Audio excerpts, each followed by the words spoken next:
Advocate Vaishali Korate बोलते आहे। आज मी तुम्हाला कायदेशीर स्टे ऑर्डरचे कोणते नियम आहेत ते थोडक्यात सांगणार आहे। पूर्ण व्हिडिओ शेवटपर्यंत नीट बघा।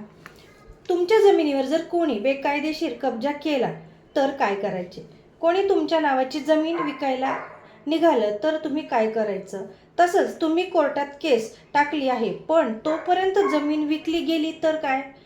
तसंच हा व्हिडिओ पूर्ण मी त्यासाठी बनवलेला आहे, म्हणून संपूर्ण व्हिडिओ नीट बघा। कोणत्या कायद्याखाली आपल्याला हा न्याय मिळतो किंवा जर कोणी स्टे मोडला तर काय शिक्षा होते, तसंच हे सर्व मी तुम्हाला या व्हिडिओमध्ये सांगणार आहे। एक छोटीशी चूक तुम्हाला कोर्टाच्या चक्कर मारायला भाग पाडू शकतो, म्हणून जमीन स्टे ऑर्डर जर आली जमिनीवर तर कोणते नियम आहेत हे नीट लक्ष देऊन ऐका। जर स्टे ऑर्डर म्हणजेच नक्की काय? स्टे ऑर्डर कोर्टाने दिलेला हा तात्पुरता स्थगितीचा आदेश असतो। याचाच अर्थ कोर्ट संबंधित व्यक्तीला सांगतो की ही जमीन विकू नका, कब्जा करू नका, तसंच बांधकाम करू नका। स्थगिती जशी आहे तशीच ठेवा।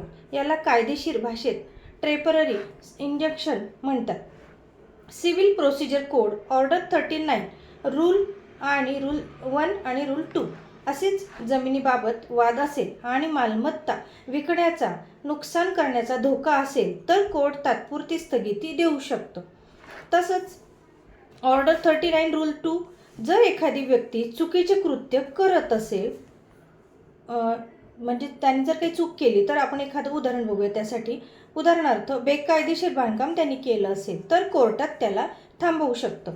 तसंच स्पेसिफिक रिलीफ ॲक्ट सेक्शन 36 ते 42 या कायद्यानुसार इंजंक्शन स्थगिती ठेवण्याचा अधिकार कोर्टाला आहे।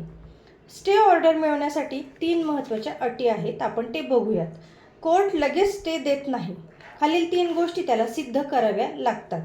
पहिली आहे, पहिल्या नजरेत तुमची केस योग्य दिसली पाहिजे। तुम्हाला जास्त नुकसान होणार आहे हे दाखवावे लागते। तसंच तिसरं, नुकसान भरून निघणार नाही असे नुकसान होणार आहे हे दाखवावे लागते। तसंच स्टे किती प्रकारचा असतो आपण ते बघूयात।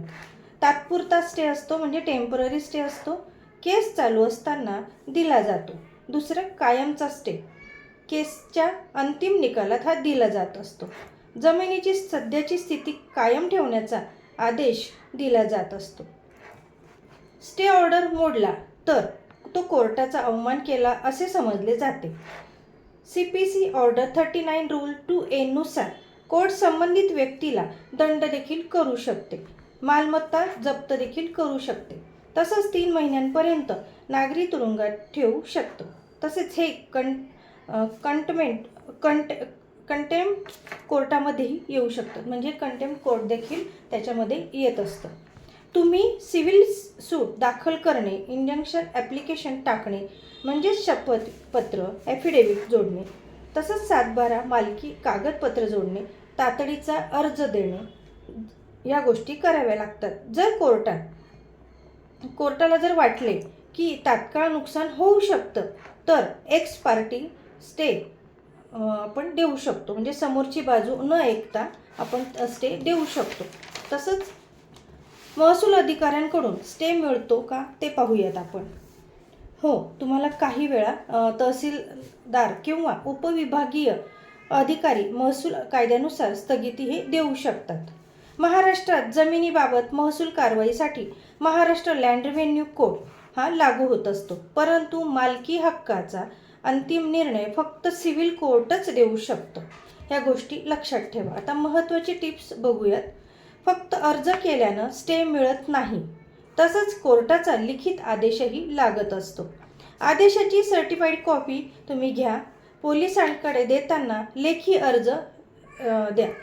स्टे संपला का ते नीट तपासा। तसंच जमिनीचा वाद म्हणजे फक्त कागदांचा प्रश्न नाही, तो आयुष्यभराचा तुमचा प्रश्न असतो। स्टे ऑर्डर वेळेवर घेतला तरच जमीन तुमची वाचते।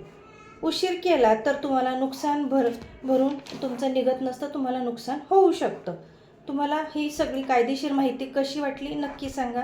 हा व्हिडिओ तुम्हाला आवडल्यास नक्की लाईक करा, शेअर करा आणि चॅनेलला सबस्क्राईब करा। उपयोगी वाटला असेल तर नक्की तुमच्या इतर मित्रांना मैत्रिणींना देखील हा शेअर करू शकता। धन्यवाद।